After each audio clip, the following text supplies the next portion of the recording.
World आखदा ए नूर आखदा ए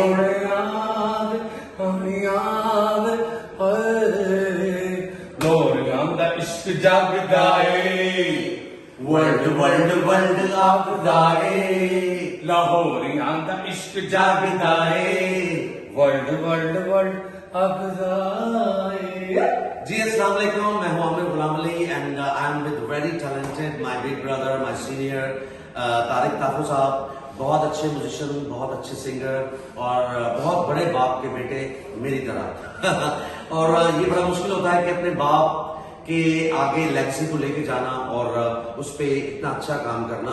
तो ये जो गाना हम दोनों मिलके आपके सामने पेश कर रहे थे, ये तारिक भाई का गाना आ रहा है बहुत जल्द ईद पे, तो आप इस गाने को जरूर सुनिएगा और अपने लव्ड वन के साथ जरूर शेयर कीजिएगा और कमेंट कीजिएगा। बहुत शुक्रिया, लव यू। Thank you.